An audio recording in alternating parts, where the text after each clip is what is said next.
Hello students, welcome to I exam भी। This is Sonal Saklani.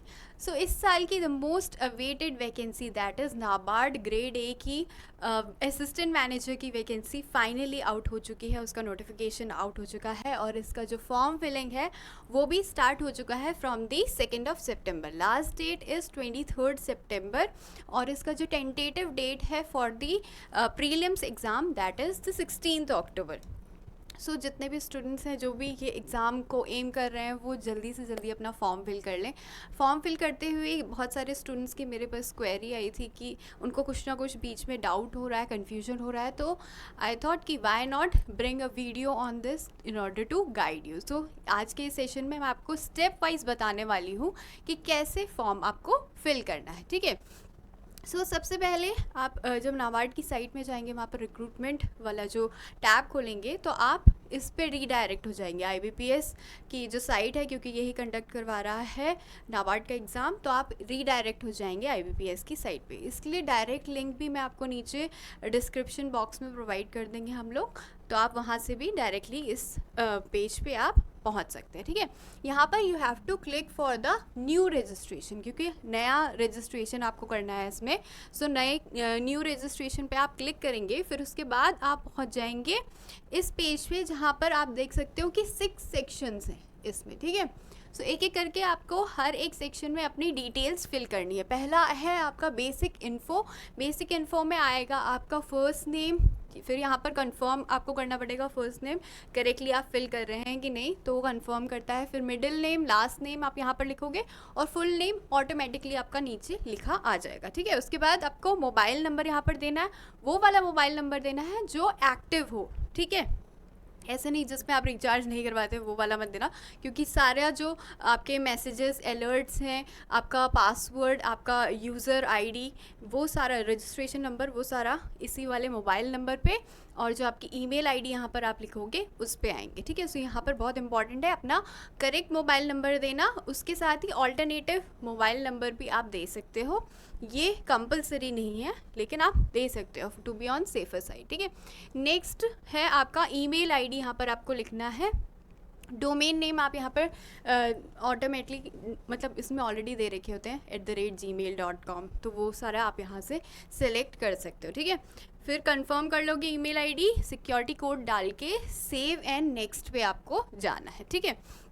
Next आ जाएगा आपका, इसके बाद आपको फ़ोटो सिग्नेचर। देखो जब वो आप कर दोगे ना फर्स्ट वाला कंप्लीट, तो आपका एक रजिस्ट्रेशन नंबर और पासवर्ड यहाँ पर आ जाएगा, यहाँ पर मेंशन हो जाएगा, और साथ ही आपके मोबाइल पे मैसेज भी आ सकता है। वो मैसेज आने में थोड़ा डिले भी हो सकता है, तो डोंट वरी, बट यहाँ पर आपका प्रोविजनल रजिस्ट्रेशन नंबर और पासवर्ड आ जाएगा, इसको नोट कर लीजिएगा। ठीक है।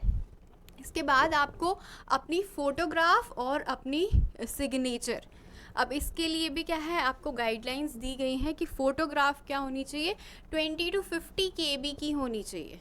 ठीक है। 20 to 50 KB, इसी जो रेंज है, इसी रेंज में उसका जो आप बोल सकते साइज़ होना चाहिए। उससे ज़्यादा या उससे कम होगा तो वो एक्सेप्ट नहीं करेगा।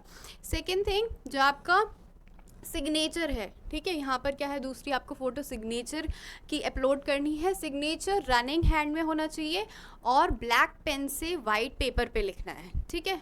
कोई और पेन आप ना यूज़ करें तो prefer that would be better, क्योंकि यहाँ पर दे रखा है कि आपको जो सिग्नेचर है that should be on the white paper with black pen, और कैपिटल लेटर्स में आपको नहीं करना है सिग्नेचर, रनिंग हैंड में करना है। ठीक है। Next thing we have the details में आपकी बेसिक डिटेल्स और क्वालिफिकेशन एक एक करके आपको फिल करनी है। तो बेसिक डिटेल्स में आपको बताना है कि आप कौन से वाली पोस्ट के लिए अप्लाई कर रहे हो, IT से कर रहे हो, फाइनेंस से कर रहे हो, या जनरल से कर रहे हो, या फूड प्रोसेसिंग से कर रहे हो, वो यहाँ पर मेंशन करना है। फिर आपको अपनी कैटेगरी यहाँ पर देनी है, अनरिजर्व कैटेगरी हो, EWS, OBC, SC ST, जो भी कैटेगरी है। ये भी EWS, OBC, SC ST जो भी फिल कर रहे हैं उनके पास सर्टिफिकेट होना चाहिए। ठीक है। क्योंकि at the time of document verification आपका सर्टिफिकेट चेक होगा उस टाइम पे। उसके बाद यू हैव टू टेल, अगर कोई भी बेंचमार्क डिसेबिलिटी वाला कोई कैंडिडेट फिल कर रहा है तो वहाँ पर उनको येस करना है, otherwise you have to fill no. ठीक है। बाकी आपको ये अपनी डिसेबिलिटी का ये पूरा डिटेल देना है कि कितनी % डिसेबिलिटी है, किस टाइप की डिसेबिलिटी है, नेचर, वो सब आपको बताना है, ठीक है। नेक्स्ट आता है, ये भी डिसेबिलिटी के लाइक टाइप से, सेरेब्रल पाल्सी किसी को है तो वो सारा, किसी को अगर कंपनसेटरी टाइम चाहिए तो वो यहाँ पर मेंशन करना है, ठीक है। इसके बाद क्या है, यही सारा कंपनसेटरी टाइम वगैरह। फिर उसके बाद आपको बताना है कौन से रिलीजन से आप बिलोंग करते हो। अगर आपकी जो कम्युनिटी है वो रिलीजियस माइनॉरिटी है तो वहाँ पर मेंशन कर देना है येस और नो। कास्ट सर्टिफिकेट अगर आपके पास है तो वो यहाँ पर सारा आपको मेंशन करना है। नेक्स्ट, ये सारा भी आप ही के डिटेल्स है कि अगर आप एक्स सर्विस मैन हैं तो यहाँ पर आप येस और नो कर सकते हैं। अगर आप फैमिली मेम्बर हैं, आपके कोई एंसेस्टर्स 1984 के राइट्स में अगर शहीद हुए थे तो वो आप मेंशन कर सकते हो। नाबार्ड में अगर आप एम्प्लॉय हो तो वो आपको मेंशन करना है। सो ये सारा डिटेल भी लिखना है। सिटीजनशिप लिखनी है आपको अपनी यहाँ पर।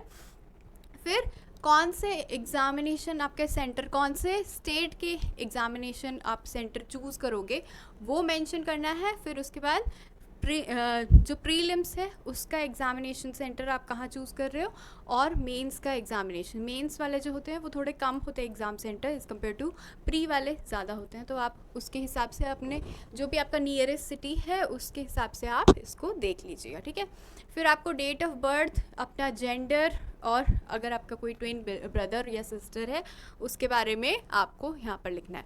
फिर आता है आपका मैरिटल स्टेटस, अनमैरिड हो, मैरिड हो, डाइवोर्सी हो, विडो हो, वो सारा आपको यहाँ पर देना है, ठीक है। Father's name, mother's name, father's name mother's name वो मेंशन करोगे जो आपके 10th के सर्टिफिकेट पे लिखा हुआ है, वही वाला आप फादर्स नेम मदर्स नेम यहाँ पर लिखोगे, ठीक है। इसके बाद आपको अपना एड्रेस देना है, पूरा एड्रेस, कॉरेस्पॉन्डेंस एड्रेस और परमानेंट एड्रेस दोनों ही, ठीक है। फिर उसके बाद ये सारा करने के बाद फिर आपको जीएसटी इनवॉइसिंग का कौन से एड्रेस पे चाहिए वो आपको सिलेक्ट करना है। इसके बाद वैलिडेट करेंगे यहाँ से डिटेल्स, सारे आपके डिटेल्स करेक्ट हैं कि नहीं वैलिडेट करेंगे। फिर आप जाएंगे सेव एंड नेक्स्ट पे, ठीक है। अगर कोई इन्फॉर्मेशन गलत है तो आप बैक भी कर सकते हो यहाँ पर। उसके बाद आते हैं हमारे क्वालिफ़िकेशन, एक्सपीरियंस या लैंग्वेजेस जो आप जानते हो उसके बारे में आपको बताना है। तो ग्रेजुएशन की डिग्री आपकी कौन से सब्जेक्ट से है, कौन से स्ट्रीम से है, डेट ऑफ पासिंग, मार्क्स और क्लास ग्रेड, ठीक है। तो वो सारा आपको लिखना है। सीजीपीए वाले अपना जिनका भी सीजीपीए में अपना वो आता है यूजी का अगर रिज़ल्ट आया है तो आप उसको परसेंटेज में कन्वर्ट करके यहाँ पर लिखोगे, ठीक है। पोस्ट ग्रेजुएशन अगर आपने करा है तो वो आप यहाँ पर मेंशन कर सकते हो। कोई भी अगर आपने दूसरी डिग्री या डिप्लोमा भी किया है तो वो भी यहाँ पर मेंशन कर सकते हो। उसके बाद आ जाता है अगर आपका वर्क एक्सपीरियंस है कहीं पर, अगर आप अभी भी कहीं पर काम कर रहे हो तो यहाँ पर आपको मेंशन करना है कि आप कितना टाइम से आप काम कर रहे हो और क्या क्या आपकी लाइक प्रेजेंट वर्किंग नेचर क्या है, क्या आप काम करते हो। उसके बाद लैंग्वेजेस नोन, सो जितनी भी लैंग्वेजेस आपको आती हैं, रीड, राइट और स्पीक अगर आप कर सकते हो तो उसके बारे में आपको यहाँ पर इंफॉर्मेशन देनी है। नेक्स्ट आ जाता है ये सारा करने के बाद आपको, इसके बाद आप एक बार प्रीव्यू आएगा, सो आपको प्रीव्यू वो पूरा चेक करना है, ठीक है। उसके बाद आएंगे आपके अपलोड्स, आगे के अपलोड्स, लेफ़्ट थंब इम्प्रेशन। सो लेफ़्ट थंब इम्प्रेशन आपको यहाँ पर करना है अपलोड, ठीक है। ये भी क्या होना चाहिए, ब्लू या ब्लैक इंक में होना चाहिए ऑन द वाइट शीट।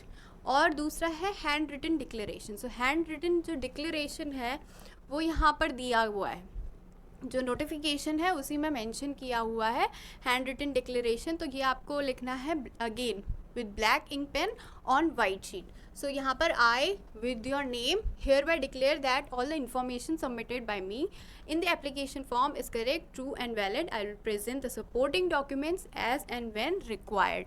ये रनिंग हैंड्स में आपको लिखना है यहाँ पर और फिर इसको अपलोड कर देना है। इसके बाद लास्ट आता है आपका पेमेंट वाला, ठीक है। सो पेमेंट कर देना है आपको।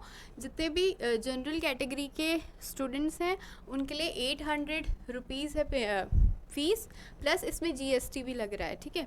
सो 800 और जितने भी SC ST PWD वाले स्टूडेंट्स हैं उनकी 150 है। तो इसमें GST ऐड करके जो जनरल वाली कैटेगरी के स्टूडेंट्स हैं उनके 944 अमाउंट आ रहा है। सो इसके बाद क्या होगा, आपका पेमेंट करने के बाद फाइनली आप पहुंच जाओगे, मतलब फाइनली आपका फॉर्म जो है फिल हो जाएगा। उसके बाद आप अपना एप्लीकेशन जो है वो डाउनलोड कर सकते हो। ऑलराइट, सो ये था पूरा फॉर्म फिल करने का प्रोसीजर। अगर आपको इसके अलावा भी कोई डाउट हो तो नीचे आप कमेंट सेक्शन में लिख सकते हो। I try to solve your query. इसके अलावा अगर आप एग्ज़ाम टारगेट कर ही रहे हो, प्रिपरेशन कर ही रहे हो, तो why not go for attempting mock test and previous year question papers. So I exam भी प्रोवाइड करता है आपको सारे mock test, 5 mock test available हैं फ्री में साइट में, और उसके साथ ही प्रीवियस ईयर क्वेश्चन पेपर्स भी अवेलेबल हैं फ्री में साइट में।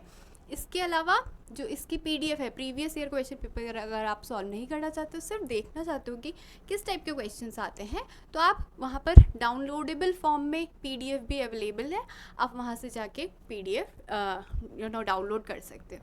अगर आपको इसके अलावा कोई भी क्वेरी हो तो नीचे कमेंट सेक्शन में लिख सकते हो। अगर आपको वीडियो अच्छा लगा हो तो hit the like button. Thank you for watching.